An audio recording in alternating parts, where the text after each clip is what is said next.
So, hallo, Servus und herzlich willkommen zu meiner kleinen Vorstellung und meinem Test der Royal Clutch R R98 Mechanical. Ich glaube, so heißt sie. So, ich werde euch dann, ach ja, und ich werde diese Tastatur auch noch mit einer DKL Tastatur vergleichen, also einer Tastatur in DKL-Format, damit ihr mal seht, wie kompakt die Tastatur im Verhältnis dazu ist. Und ich zeige euch jetzt erstmal den Lieferumfang. Also die Tastatur wird in einem gewöhnlichen Karton geliefert. Der Karton ist erstmal nichts sagen, das ist eine gewöhnliche Verpackung ohne irgendwelche Designs. So, dann befindet sich im Karton, wenn man den Karton öffnet, erstmal die Tastatur in einer Plastikabdeckung, in einer transparenten Plastikabdeckung, und unter der Tastatur befindet sich alles andere. Sprich, wir haben einmal ein schwarzes Gummikabel, dann mit einer Tastenkappe. Hier ist das Ende. Okay. Wo die Tastenkappe hingesteckt wird. Also an die Tastatur, das weiß ich gerade nicht. Dann haben wir einen Switch-Puller, den habe ich schon rausgenommen. Dann haben wir irgendwie eine weiße Platte. Ich dachte erstmal, das ist ein Plektrum für die E-Gitarre, aber nee, ist es nicht. Kleiner Scherz am Rande. So, 4 zusätzliche Schalter und dieses Ding, ich weiß gar nicht, was das ist. Hier steht auch nur Anti-Mold Packet. Ja, keine Ahnung. Auf der Rückseite steht ja auch nichts. Steht da auch nur dasselbe. So. Und natürlich die Gebrauchsanleitung haben wir. So, jetzt kommen wir zu dem Formfaktor. Aufgepasst, mein Tisch ist leider nicht so breit. Nicht so breit. Mein Tisch ist leider nicht so groß. Deswegen muss ich viel umstellen hier. Also, die stellen wir mal lieber an den Rand, damit die hier Platz findet. So.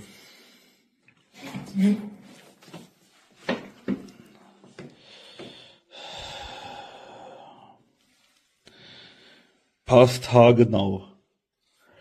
Seht ihr das? Ist nur vielleicht, ich weiß nicht, 1 Zentimeter oder so.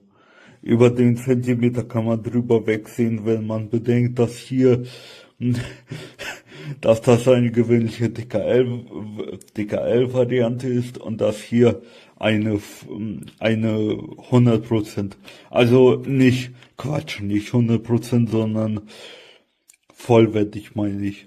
Vollwertig im Sinne von, dass hier diese Tasten mit bei sind, die Pfeiltasten und auch die Numpad. Solche sind die Tastenkappen. Ach ja, Moment. Erstmal das ABS-Kunststoff. Und das ist Metall. Von oben, von der Seite und von unten. Von überall Metall. Zumindest außen, wie es im Inneren aussieht, weiß ich nicht. Das ist Kunststoff, ob ABS oder PBT weiß ich ehrlich gesagt nicht. Und das ist auch Kunststoff. Die Knob ist abnehmbar hier, was eigentlich auch praktisch ist, weil die kann man eigentlich auch umtauschen, falls sie mal kaputt gehen sollte. Die Knob an sich ist aus Metall, oder scheint zumindest aus Metall zu sein. Der Deckel, nee, die Kappe, ich sag mal einfach mal die Kappe, die ist auch aus Plastik. Muss wieder reingesteckt werden. So. Dann haben wir das Gewicht. Ich habe hier keine Waage mit bei, ihr sollt mir, vertraut mir einfach mal, falls es möglich ist. So, das Gewicht. Dies laut Verpackung 1,5 Kilo schwer oder 1,4 irgendwas. Was sich auch bemerkbar macht. Also natürlich, das ist ja immerhin Metall. Natürlich macht das sich irgendwie bemerkbar. Also, aber so schwer ist die auch nicht. Wie ihr seht, ich trage sie ohne Probleme mit einer Hand. So, die ist natürlich leichter, die ist richtig leicht. Das ist ja auch Kunststoff. Und dann kommen wir zum Design. Also das Design hier gefällt mir richtig gut. Hier ist genau wie bei der EpoMaker TH99, falls ihr diese Tastatur kennt, ist hier auch so eine Stufe mit bei am Gehäuse. Da ist das Gehäuse nur etwas breiter als hier. Also etwas ausladender. Ich meine jetzt nicht so, nicht so kurz wie hier, sondern da geht das Gehäuse noch ungefähr 1 Zentimeter zu den Seiten hin. Aber das Design gefällt mir echt gut. Ich meine erstmal der Formfaktor, der ist geil und dann sieht auch noch das Gehäuse richtig geil aus. Falls ihr seht, diese Fläche, wo die Tasten drauf sind, die ist schwarzfarbig und dies an den Seiten ist der Korpus grau. Das sieht natürlich echt geil aus. So, dann, was mir nicht gefallen hat. Ich fange mal mit dem Soundtest an und ihr sagt mir, oder ihr macht euch selbst ein Bild, welche Tastatur ihr besser findet und ob ihr überhaupt einen Unterschied hört. Ob ihr überhaupt nachvollziehen könnt, was für mich daran ein Nachteil sein könnte.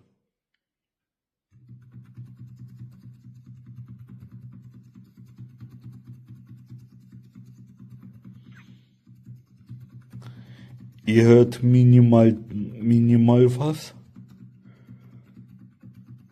Und auch wie der Tisch klappert. Vibriert, besser gesagt.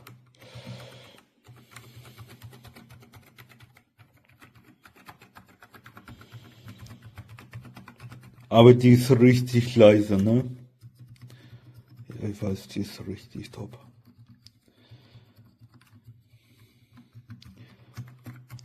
Die klingt doch irgendwie gleichmäßig, ne? Und jetzt passt auf.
Seht ihr, hört ihr das?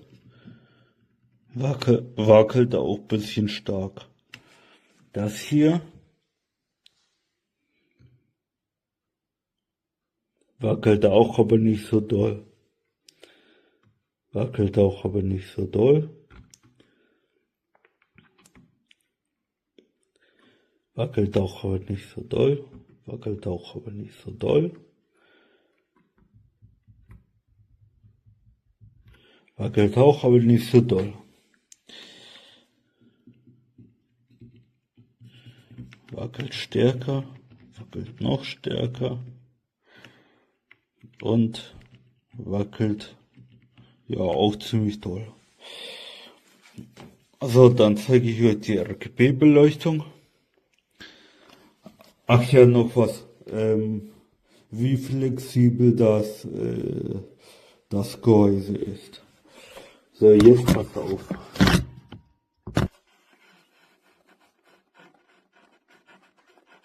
Die haben wir. Also wie ihr hört, wie ihr seht, ist das Gehäuse flexibel, aber wie ihr hört, knarzt nichts. Nichts knarzen. Und hier bewegt sich auch nichts. Wunderbare Sache. Dann schalten wir den PC an. Dann gucken wir uns mal die Beleuchtung an.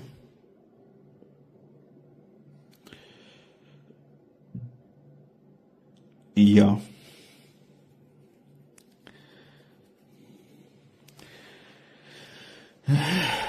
Ich muss sagen, die Beleuchtung sieht gar nicht mal so schlecht aus.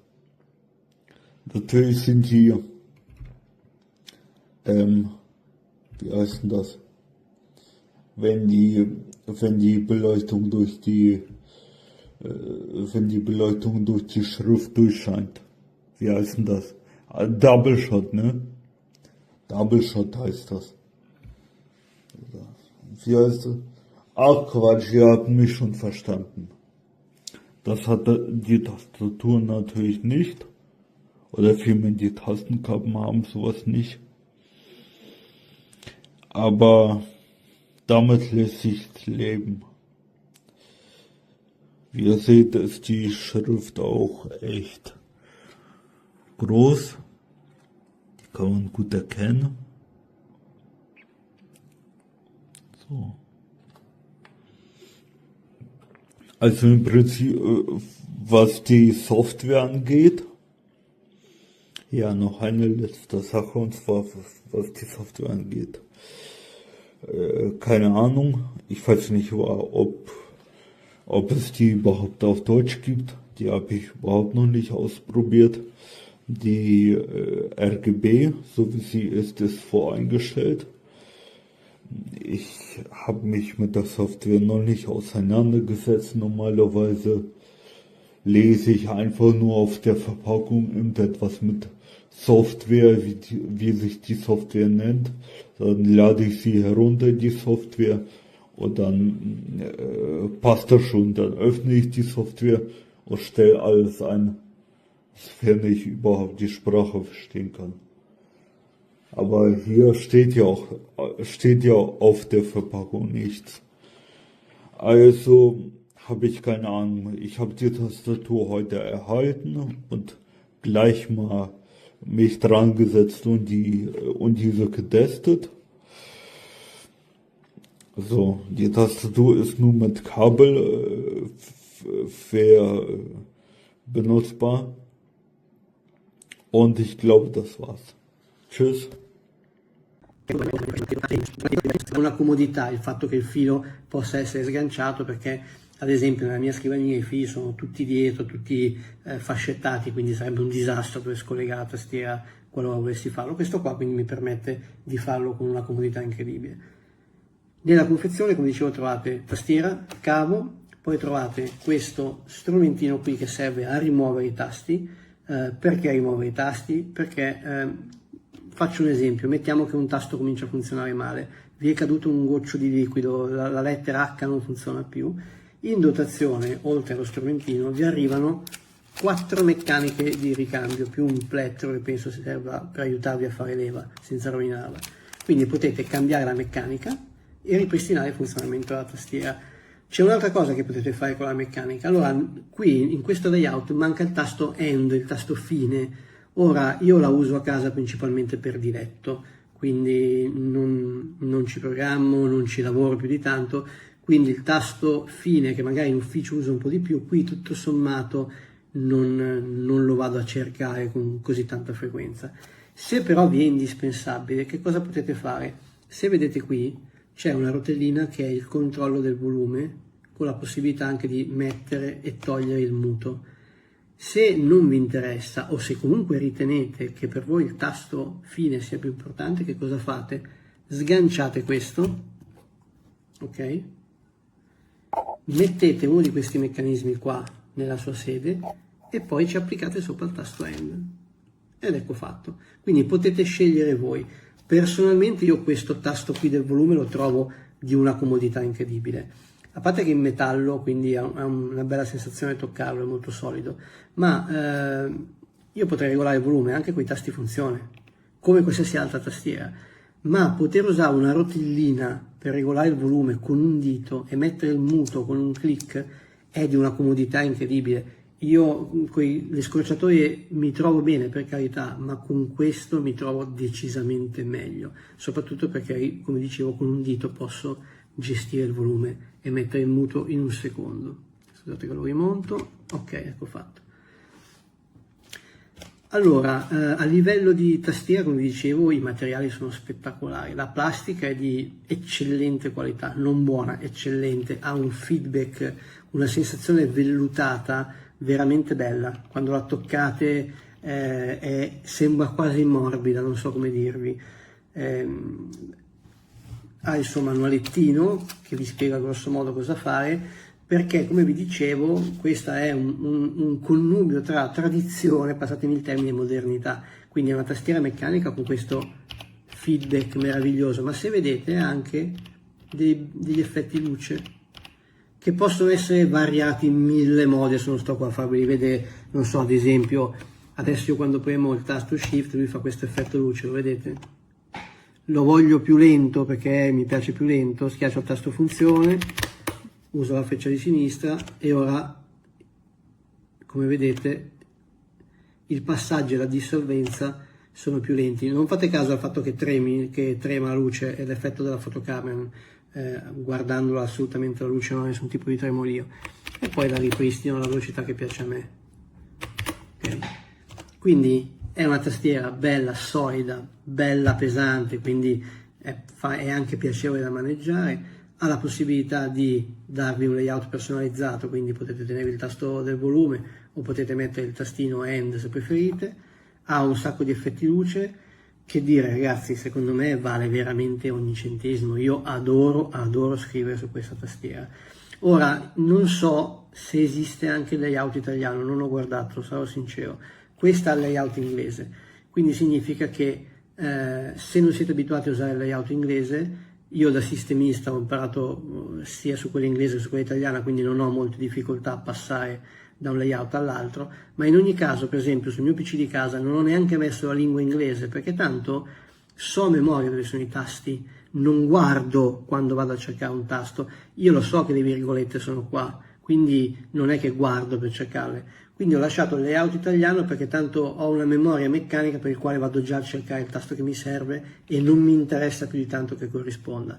Ma ovviamente queste sono, come dire, scelte personali. Io non ho nessuna difficoltà con il layout inglese, magari guardate se la trovate con il layout italiano che vi trovate meglio, meglio ancora per voi, insomma.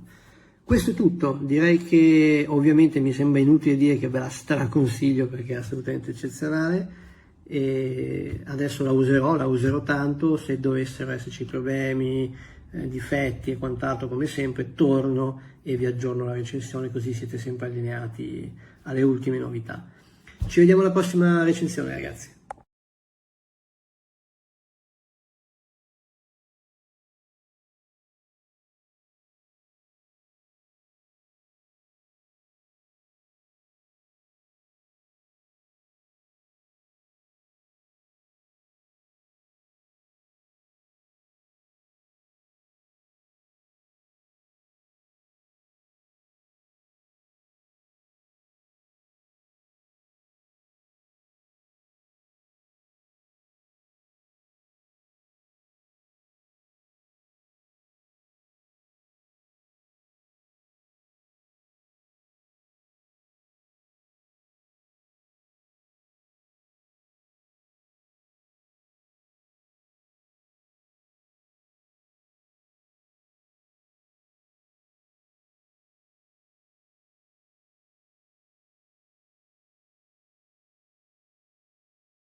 Hola, tengo este teclado por aquí.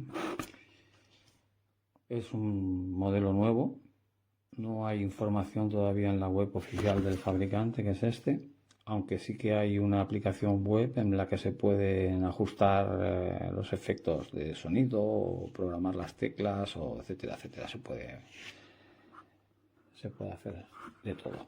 No hay un controlador específico en la web, como decía, pero a mí me ha funcionado sin instalar ninguno. Y la aplicación esta web del fabricante también me ha funcionado correctamente, por lo que se puede configurar, y supongo que en el futuro pondrán un controlador más específico para este modelo.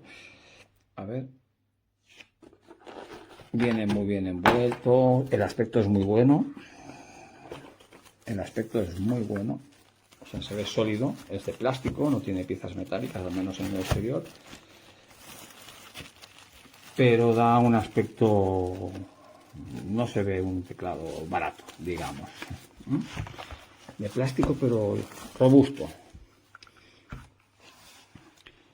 Ya la disposición dependerá del modelo, supongo que sacarán varias versiones. En mi caso es un QWERTY, que a pesar de que no tiene tecla ñ, sí que al pulsar escribe la ñ. Son teclas de estas que son diferentes, digamos, más envolventes. Tiene un clic muy suave.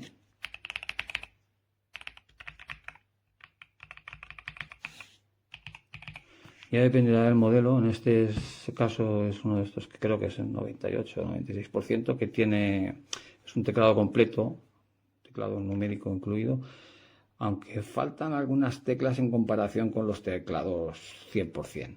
Pero bueno, es más compacto. Como decía, no tiene piezas metálicas, al menos en el exterior, pero es muy sólido. Tiene un color así, a mí me resulta bonito, es un punto vintage y un tacto muy bueno. A mí me ha gustado mucho, es como una escritura cremosa. Sí que he notado que la tecla retrocede súper rápido, con más fuerza que otros varios que he probado. En mi caso, este modelo en concreto tiene volumen y mute, el apagado del volumen, del sonido. Pero si no te gusta, el fabricante ha incluido aquí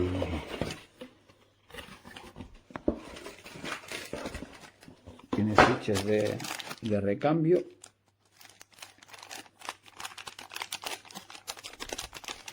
Y tiene una tecla, que es esta, fin, en inglés, y se puede sustituir, si no quieres el control de volumen, se puede sustituir por la tecla, las pinzas, se puede sustituir por la tecla F.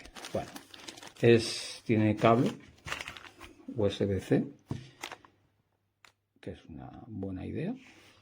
Incluyen el cable, aunque no es trenzado, un cable muy sencillo, pero bueno, funcional. A mí me ha gustado el aspecto y todo.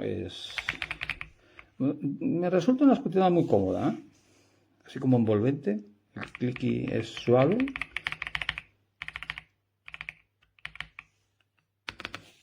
Es sólido.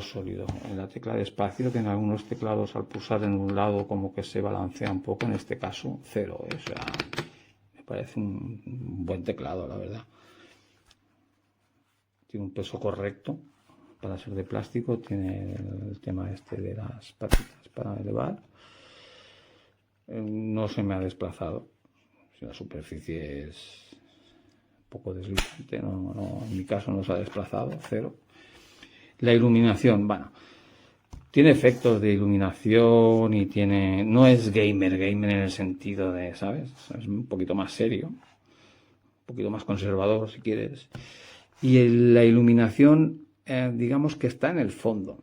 Las teclas no son iluminadas, al menos en este modelo, que recuerdo es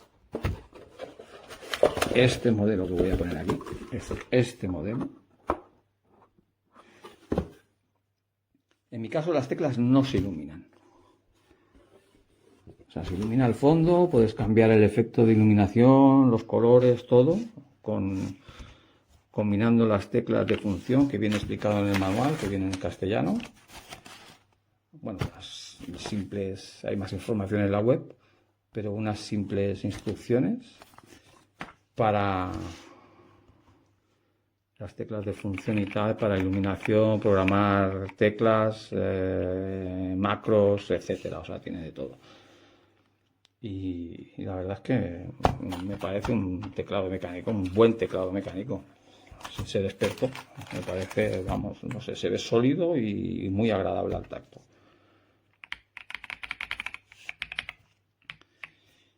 Y poco más que decir. Personalmente me ha gustado.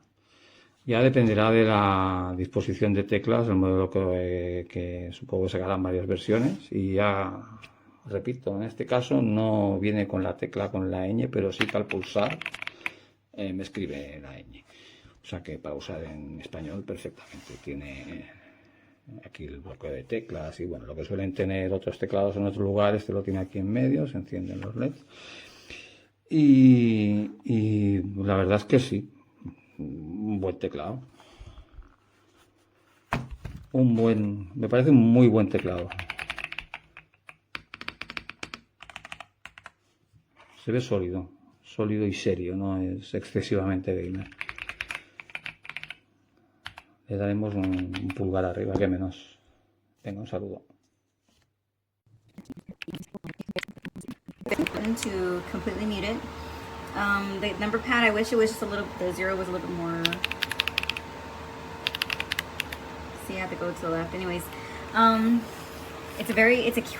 it's for sure a creamy keyboard, which that's exactly what I bought it for. I don't know if you guys can hear it, but I absolutely love it. And here's an extra. I'm not sure what these are for, to be honest with you, but there is a end button here as well. I will probably look up some tips and tricks on how to. I'm used to doing like shift, home, delete, stuff like that. But yeah, I hope this review helps. I know that there was a couple other reviews I didn't hear the creamy sound, so I think this is number one for me. I really wanted to know how it sounded, and it's definitely a creamy keyboard. I'm gonna have so much fun with it at work, and I got it specifically for my job. But anyways, I hope this review helps. Thank you, bye.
The keyboard is solid. There's no drain holes or anything, but it has a good weight to it. It has a very creamy noise that we're used to compared to my Black Widow Chroma. This also is an aluminum frame and it's quite heavy. I think this one's probably comparable weight, even though it is a little bit more compact than the full-size keyboard. I think this one's 76%. It does have the plug adapter on the top of it, comes with a key puller, and it is a really nice looking keyboard.